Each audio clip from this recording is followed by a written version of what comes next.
was one of India's biggest sex scandal. And a lot of people are not aware about it at all. Case where nearly 100 teenage girls were sexually abused laid bare a toxic mix of religious reach and political impunity.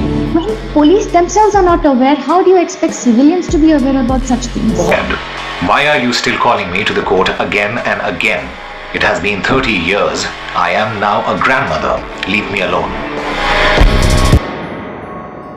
आज की कहानी एक सच्ची घटना पर आधारित है, जहां 100 से भी ज्यादा लड़कियों का बलात्कार किया गया था और इनमें से कई सारी लड़कियों ने खुदकुशी की थी और जहां खुद बलात्कारियों की मदद पुलिस कर रही थी। और ये बलात्कारी वही लोग थे जिन पर सूफी फकीर कहे जाने वाले ख्वाजा मोइनुद्दीन चिश्ती दरगाह की देखरेख की जिम्मेदारी थी। बलात्कार, हत्या और पलायन, इन सब का शिकार सिर्फ हिंदू ही होता आ रहा है। इसका फैसला आप वीडियो देखकर खुद कीजिएगा। 19 जनवरी 1990 के कश्मीर पंडितों के नरसंहार, महिलाओं से बलात्कार और उसके बाद पलायन। फिर उसके बाद 1992 में एक बहुत बड़ा बलात्कार कांड सामने आया, जिसे हम चेन ऑफ रेप भी कह सकते हैं, जो अजमेर के सोफिया गर्ल्स स्कूल की लड़कियों के साथ हुआ था। इस कांड को अंजाम लव जिहाद से दिया गया था। नमस्कार दोस्तों, मैं हूं विकी रॉय और आप देख रहे हैं हर जुर्म की सच्ची कहानी क्राइम फोकस। और आप क्राइम फोकस पर वीडियो पहली बार देख रहे हैं तो चैनल को सब्सक्राइब कर दें, जिससे वीडियो का नोटिफिकेशन आपको मिलता रहे। तो आइए जानते हैं इंडिया में हुए सबसे बड़े सेक्स स्कैंडल के बारे में। 1992 अजमेर, राजस्थान। अजमेर एक बहुत ही पवित्र जगह हुआ करती थी। कई सारे पवित्र स्थल है यहाँ। दुआओं के लिए अजमेर शरीफ काफ़ी माने और जाने जाते थे। तो अजमेर में एक सोफिया सेकेंडरी स्कूल था जो बहुत ही पॉपुलर था पढ़ाई के लिए, और ये एक गर्ल्स स्कूल था। इसी स्कूल में पढ़ने वाली 8th क्लास की एक लड़की स्कूल के बाहर एक लड़के से मिली जिसका नाम था फारूक चिश्ती। फारूक चिश्ती ने इस लड़की को अप्रोच किया और कुछ दिन बाद बात करने के बाद इन दोनों की दोस्ती काफ़ी गहरी हो गई थी। और एक बात क्लियर थी शुरुआत से ही, फारूक चिश्ती इस लड़की से काफ़ी बड़ा था एज में। अब दोनों की फ्रेंडशिप बहुत ही जल्दी प्यार में बदल गई थी। अब दोनों का मिलना जुलना काफ़ी फ्रिक्वेंट हो गया था। कई बार ये लड़कियां अपने स्कूल बंक करके फारूक के साथ घूमने जाया करती थी, जैसा कि हर एक कपल करते हैं। एक दिन फारूक इस लड़की को अपने फार्म हाउस बुलाता है। पहले इस लड़की को पता नहीं था कि फारूक के इरादे क्या है और वो अभी इसके पास कंफर्टेबल महसूस कर रही थी। फारूक ने उसे कंफर्टेबल फील कराया। इसी बीच फारूक ने मौके का फ़ायदा उठाकर लड़की के साथ बलात्कार किया और इसी दौरान फारूक इस लड़की के फ़ोटोज़ खींच लेता है। फ़ोटो खींचने के बाद फारूक लड़की को निगेटिव दिखाता है और कहता है, ये तुम हो और ये मैं हूँ। अभी तो ये तस्वीर तुम देख रही हो, सोचो अगर ये तस्वीर तुम्हारे स्कूल और आसपास में फैल गई तो क्या होगा। फारूक इस स्टूडेंट को अपने प्यार के जाल में फंसाकर अपने फार्म हाउस ले जाकर अपने प्लान में स्टक कर दिया था। अब फारूक उस लड़की को ब्लैकमेल करना स्टार्ट कर देता है और कहता है, अगर तुम चाहती हो तुम्हारी ये फोटोज तुम्हारे स्कूल और आसपास में लीक ना हो तो अपने स्कूल से अपने एक और दोस्त को मेरे पास फार्म हाउस लेकर आओ। अगर तुम ऐसा करती हो तो मैं तुम्हारी तस्वीर वापस दे दूंगा या जला दूंगा। अगर तुम अपने किसी दोस्त को यहाँ नहीं लेके आई तो मैं इस सारी तस्वीरें स्कूल और आसपास में लीक कर दूंगा। And friends, this was the beginning of biggest sex scandal in India. अगर हमें इस सेक्स स्कैंडल के बारे में जानना है तो इसके मास्टरमाइंड के बारे में जानना होगा, जो था फारूक चिश्ती। फारूक चिश्ती के साथ दो और मेन एक्यूज थे। उनमें था अनवर चिश्ती और दूसरा नाफिज चिश्ती। ये तीनों के तीनों कांग्रेस पार्टी के यूथ विंग्स के लीडर थे। इतने सारे पॉलिटिकल कनेक्शन के कारण ये मामला उतना उछला नहीं, और जो लोग थे, जो पीड़िता थी, आज तक उनको सही न्याय नहीं मिला। वैसा नहीं था सिर्फ इनके पास राजनीतिक पावर थी, राजनीतिक पावर के साथ साथ मजहबी लोगों का भी सपोर्ट था। ये जो चिश्ती जिसके बारे में आप देख रहे हैं, ये कोई मामूली इंसान नहीं था, बल्कि अजमेर दरगाह के डायरेक्ट डिसेंट कहते अपने आप को। जो अजमेर दरगाह में सूफी सेंट है, उनके डायरेक्ट डिसेंट थे और ये अजमेर दरगाह के केयर टेकिंग भी किया करते थे। तो अजमेर शरीफ जिसके बारे में आपने इतना कुछ सुना होगा, जिसका एक बड़ा नाम है, खुद अपने आप में एक बहुत ही ज़्यादा कंट्रोवर्शियल जगह है। फारूक चिश्ती की पूरी फैमिली का बैकग्राउंड ही वायलेंस, गैंग प्रोटेस्ट, ब्लैकमेलिंग और गैंग रेप से भरा था। ये जो अजमेर सेक्स स्कैंडल था, इसका प्लान इन तीनों ने ही अजमेर में बहुत सोच समझ के सोफिया स्कूल और कॉलेज को टारगेट करके बनाया था। इन तीनों को पता था कि वहाँ सिर्फ गर्ल्स ही पढ़ती है, इसलिए उन्होंने वहाँ के स्टूडेंट को टारगेट किया। सब कुछ ऐसे ही शुरू से नहीं हुआ था। बहुत सोच समझकर, हर एक स्टेप के बारे में जानकर यह प्लान बनाया गया था। तो जैसा कि आपने देखा है, शुरुआत में फारूक चिश्ती ने एक लड़की को टारगेट करके एक लड़की को फंसाया। जब एक लड़की अकेली थी तब फारूक ने मौके का फायदा उठाकर उसकी अश्लील फोटो खींची। फिर इन्हीं फोटोज का यूज करके इन तीनों ने एक और लड़की बुलाई और फिर उसके साथ बलात्कार किया और उसकी भी फोटोज ली। और ऐसा कर करके इन लोगों ने एक चेन बना दी थी, जहां पहली लड़की अपना नाम खराब होने से बचाने के लिए मजबूरी में अपने साथ एक दोस्त को लेकर आती थी। और फारूक चिश्ती इन सबको सेम प्रॉमिस करता था, तुम अपनी फ्रेंड्स को लेकर आओगे तो तुम्हारी फोटोज को दे दूंगा या जला दूंगा। ये लड़कियां किसी को बता भी नहीं सकती थी कि उनके साथ क्या हुआ है, वरना लोग इन्हें ही दोष देंगे। एक फेयरलेस पॉलिटिकल फैमिली से लोग नजरें भी नहीं मिलाते, लड़ना तो दूर की बात है। एक लड़की के थ्रू दूसरी, दूसरी के थ्रू तीसरी, और इस चेन में होने की वजह से 250 से भी ज़्यादा लड़कियों के साथ बलात्कार का घिनौना खेल खेला गया। कई आर्टिकल्स में यह बताया गया कि कई लड़कियां सोफिया गर्ल्स स्कूल की तो थी, पर कई बार उसके आसपास की भी लड़कियां थीं। और एक बात इस बलात्कार कांड में था कि सिर्फ हिंदू लड़कियों को टारगेट किया जा रहा था। जब कोई लड़की अपने मुस्लिम फ्रेंड को लेकर आती थी तो उनको वापस भेज दिया जाता था, सिर्फ यह कहकर कि आज मेरा मूड नहीं है, आज मैं कुछ नहीं करूंगा। पर कई बार ऐसा होता था, सेम लड़की को ये तीनों बार बार बुलाते थे और उनका रेप करते थे, जिसके वजह से आइसोलेशन में और किसी को अपना दर्द ना बता पाने की वजह से ये लड़कियां अंदर ही अंदर टूटने लगी थी। और इन लड़कियों ने एक एक करके सुसाइड करना शुरू कर दिया। अब सुसाइड होने के बाद स्कूल में भी और स्कूल के आसपास पेरेंट्स में भी ये बात फैलने लगी कि ये सुसाइड एक सेम स्कूल में क्यों हो रहा है। और जब ये सुसाइड हो रहा था तो फारूक के साथ कुछ और हो रहा था, उसके साथ कुछ और लोग जुड़ गए थे। इनमें कई सारे लोग पॉलिटिशियन भी थे और कई सारे आम वर्कर्स भी थे। इन लोगों ने मिलकर सेम डे और अलग अलग दिन अलग अलग लड़कियों को बुलाकर उनका रेप किया। इन्हीं आम वर्कर्स में से किसी एक ने फोटोज निगेटिव को डेवलप होने के लिए दे दिया। तो जिस फोटोज वाले के पास इस रेपिस्ट ने फोटो डेवलप होने के लिए दिया था, उसने ये सेम फोटोज अपने दोस्तों को दिखाई और उस दोस्त ने अपने दोस्त को, और फिर उस दोस्त ने अपने दोस्त को दिखाया। और ऐसा करते करते निगेटिव फोटोज लोगों में घूमने लगा और यही बात और फोटोज पेरेंट्स तक पहुंच गई थी। और लोगों ने फोटोज और सुसाइड को मिलाकर कहा कि हमारी बच्चियों के साथ शोषण हो रहा है और इन्हें आइसोलेट किया जा रहा है।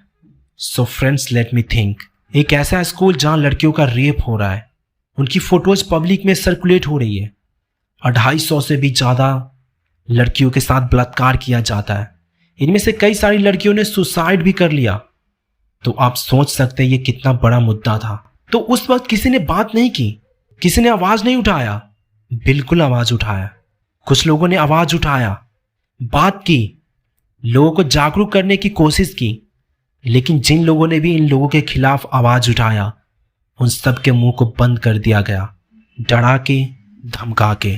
उन लोगों के मुंह को हमेशा के लिए चुप कर दिया गया। फिलहाल मैं आपको बता दूं, इस जगह के बारे में कहा जाता है कि जो भी अफसर जिनके पास भी ये केस गया, जितने भी अधिकारी थे, उन लोगों ने इस मामले को जितना हो सका उतना दबाने की भरपूर कोशिश की।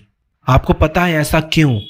क्योंकि उनको लगा कि अगर ये मामला सामने आ जाता है, बाहर आ जाता है, इंडिया के अंदर फैल जाता है, तो हिंदू मुस्लिम के बीच दंगे हो सकते हैं।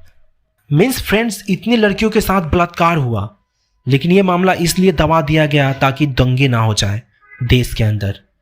हमारे देश के अंदर ऐसे लोग हैं जो अजमेर शरीफ दरगाह के केयर टेकर बताते हैं, डायरेक्ट डिसेंट बताते हैं सूफी सेंट के। वो लोग बलात्कार करते हैं, एक दो नहीं बल्कि 100 से भी ज़्यादा लड़कियों के। फिर हमारे देश के एक नागरिक को चाहिए कि पहले आंतरिक जो मामले हैं उनसे पहले निपटा जाए। पाकिस्तान और चाइना से तो हम बाद में निपटेंगे, पहले ये जो हमारे देश के अंदर ही अंदर दिमक लग चुके हैं उनसे निपटा जाए। और इसी के बारे में बताते थे सर बिपिन रावत जी, जो हमारे देश के पहले CDS जनरल भी थे। अनफॉर्चुनेटली वो हमारे बीच अब नहीं है, लेकिन इस चीज़ के लिए हमेशा से आगाह किया था। वो हमेशा हमारे देश के लोगों को 2.5 फ्रंट वार के लिए रेडी रहने के लिए कहा। सर बिपिन रावत जी के इस बयान के बारे में बताने के लिए एक अलग से वीडियो बनाऊंगा और आपको बताऊंगा कि 2.5 फ्रंट वॉर क्या होता है। आखिर ये मामला कब सामने आया? जब एक NGO ने कमान संभाला तो उनके हाथ एक फोटो लग गया था इन लड़कियों के। उन फोटोज के जरिए कुल 30 लड़कियों की पहचान हुई। तो उनके पास एनजीओ वाले गए, उनसे पूछताछ की, बात किया। इनमें से बहुत सारी लड़कियों ने डर के मारे, धमकी के मारे, सोसाइटी में बदनामी ना हो जाए इस कारण से मना कर दिया इसके बारे में कुछ भी बताने से। बाद में करीब करीब 12 लड़कियां राजी हुई और उन 12 लड़कियों को भी धमकी मिली, उनको भी डराया गया, धमकाया गया। तो टोटल जो 12 लड़कियां बची थी उनमें से भी 10 लड़कियां पीछे हट गई। सिर्फ 2 लड़कियां अपने बयान पर कायम रही, जो आज तक कायम है। उन दोनों लड़कियों ने ही सारा राज खोला, हर एक बात बताया, तो ये सारा मामला आगे बढ़ा।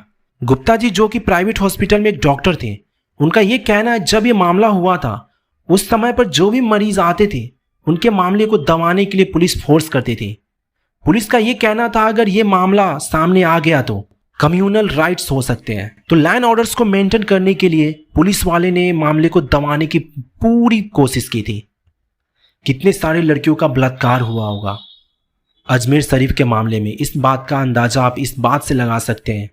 जो कोई भी लड़की अजमेर की रहती थी उसके बारे में कहा जाता था कि अगर अजमेर की लड़की है तो पता ही कर लेंगे कि वह कैसी होगी। कहीं ये वही लड़की तो नहीं जिसके साथ ये सब हुआ है, बलात्कार हुआ था। संतोष गुप्ता जो कि एक विजिटर थे वो बताते हैं कि नौकलर पेपर के ऑफिस में बहुत सारे लोग आते थे। वो आते थे सिर्फ ये चेक करने के लिए कि जिस लड़की से मेरी शादी हो रही है क्या वो वही लड़की तो नहीं जिसके साथ बलात्कार हुआ था। तो आप सोच सकते हैं कितनी लड़कियों के साथ बलात्कार हुआ होगा, क्योंकि वह ऑफिशियल पेपर पे बाहर नहीं आया था। इस मामले पर कोर्ट के अंदर जब सुनवाई हो रही थी तो वो महिला जिसके साथ बलात्कार हुआ था, जब उनकी गवाही लेने के लिए कोर्ट में बुलाया गया तो वो चीख पड़ी, चिल्ला पड़ी कि बस अब मुझे छोड़ दो। मैं हर साल यहां आती हूं, हर बार यहां आती हूं और हर बार मुझसे एक ही सवाल पूछा जाता है कि आपके साथ क्या हुआ था।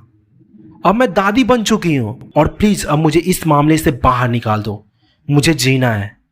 ये बातें सुनने के बाद वहां के जितने भी लोग थे सब खामोश हो चुके थे। आप सोच सकते हैं कि उस लड़की पर क्या बीती होगी जिन लोगों ने उनका बलात्कार किया था। जब उस लड़के की पोती उससे पूछती होगी कि दादी आप कहाँ जा रहे हो, तो वो लड़की क्या बोल रही होगी, पोती मैं कोर्ट में जा रही हूँ क्योंकि मेरा जो बलात्कार हुआ था उसमें मेरा बयान देना है। इस मामले का जो पहला कोर्ट डिसीजन आया था वो आया था पूरे 6 साल बाद। उसमें अजमेर शरीफ के डिस्ट्रिक्ट कोर्ट ने 8 लोगों को उम्र कैद की सजा सुनाई। लेकिन सबसे बड़ी बात फारूक चिश्ती जो कि मेन एक्यूज था इस केस में, जो कि इस मामले का मास्टरमाइंड था, कहा जाता है वो अपना मेंटल संतुलन खो दिया था। ये जो मेंटली अनस्टेबल होने वाला दावा था ये आप ही डिसाइड कीजिए कितना सच था और कितना झूठ था। इस मामले में जितनी भी लड़कियों का बलात्कार हुआ था ऐसा नहीं था कि वह सब एक लो स्टैंडर्ड लड़कियां थी, सबके सब हाई प्रोफाइल लड़कियां थी। आईएएस आईपीएस की बेटियां थी, सरकारी अधिकारियों की बेटियां थी, उनके साथ बलात्कार हुआ था, लेकिन फिर भी किसी ने आवाज तक नहीं उठाया। ये जो पॉलिटिक्स का दबदबा है उसके बारे में अंदाजा लगा सकते हो कितना दबदबा रहा होगा फारूक चिश्ती का, जो यूथ कांग्रेस का लीडर था। ये जो कांग्रेस पार्टी थी उनका हाई प्रोफाइल स्टैंडर्ड फैमिली की लड़कियों के साथ बलात्कार होने के बाद भी कोई भी कार्रवाई ढंग से नहीं हुई। जहां 1-2 लड़कियां नहीं, 3-4 लड़कियां नहीं, 10 लड़कियां नहीं, 50 लड़कियां नहीं, करीब 100 से भी ज्यादा लड़कियों का बलात्कार किया जाता है। So friends you can think इसके पीछे कितने बड़े बड़े लोग शामिल होंगे। इस केस में जो मेन एक्यूज था उसको मेंटली अनस्टेबल घोषित कर दिया जाता है। ये कोइंसिडेंस है या फिर उन्हें बचाया जा रहा है, आप खुद सोच सकते हैं। वैसे मैं आपको अजमेर शरीफ दरगाह का हिस्ट्री बता देता हूं। अगर आप एक हिंदू हैं और आप अजमेर शरीफ दरगाह जाने की सोच रहे हैं तो ये भूत आपके माइंड से उतर जाएगा। अजमेर शरीफ दरगाह के अंदर श्राइन है मोइनुद्दीन चिश्ती का। मोइनुद्दीन चिश्ती वो था जिसने पृथ्वीराज जी के धर्म पत्नी को इस्लाम ना कबूल करने के कारण सैनिकों के सामने फेंक दिया था बलात्कार करने के लिए। मोइनुद्दीन चिश्ती इंडिया इसलिए आया था कि वह पृथ्वीराज चौहान को हराना चाहता था और वो इस काम में मदद करना चाहता था मोहम्मद गौरी को। 17 बार पराजित होने के बाद भी मोहम्मद गौरी नहीं सुधरा और उसे 18वीं बार उकसाने वाला और कोई नहीं, यही मोइनुद्दीन चिश्ती था। मोइनुद्दीन चिश्ती जैसे इंडिया में आया अजमेर गया। अजमेर जाने के बाद वहां उसने देखा कि यहाँ बहुत सारे मंदिर है। मंदिरों को देखने के बाद मोइनुद्दीन चिश्ती कहता है इन सभी मंदिरों को मैं मिट्टी में मिला दूंगा। इसके बाद मोइनुद्दीन चिश्ती ने अपना हिंदू हेट शुरू किया। हर दिन वो गाय को लाता, काटता वहां मंदिरों के सामने और कबाब बना के खाता। मंदिरों के सामने बहुत सारे हिंदू पूजा करने आते थे। उनको जानबूझकर दिखाकर गाय काटता और वहीं पर बैठकर कबाब बनाकर खाता। वो जानबूझकर ऐसा हिंदुओं को हेमुलेट करने के लिए करता था। वो हिंदुओं को दिखाना चाहता था कि हिंदुओं तुम देखो, तुम्हारी यही औकात है। तुम्हारे मंदिरों के सामने गाय काट रहा हूं, कबाब बना के खा रहा हूं, पर तुम मेरा बाल भी बांका नहीं कर सकते हो। उस समय इंडिया के दिल्ली पर इल्तुतमिश ने कब्जा कर रखा था। अब मैंने जिन मंदिरों के बारे में आपको बताया, मोइनुद्दीन चिश्ती उन मंदिरों को तोड़ना चाहता था। उन्हीं में से एक मंदिर को तोड़कर मोइनुद्दीन चिश्ती ने अजमेर शरीफ बनाया। अगर ऐसे मोइनुद्दीन चिश्ती के दरगाह पर आप माथा टेकने चाहते हैं तो खुद आप सोच कर देखो आप क्या कर रहे हो। जिसने आपके पूर्वजों को मरवाया, मारा, काटा, उनके औरतों को बलात्कार के लिए सैनिकों के सामने फेंक दिया, आप उसके मजार पर माथा टेकने जा रहे हो। वैसे ही आपका पर्सनल मामला है कि आप अजमेर शरीफ जाना चाहते हो या नहीं जाना चाहते हो। मैंने आपको अजमेर फाइल से जुड़े जितने भी क्राइम थे सबके सबका कच्चा चिट्ठा खोल के रख दिया है।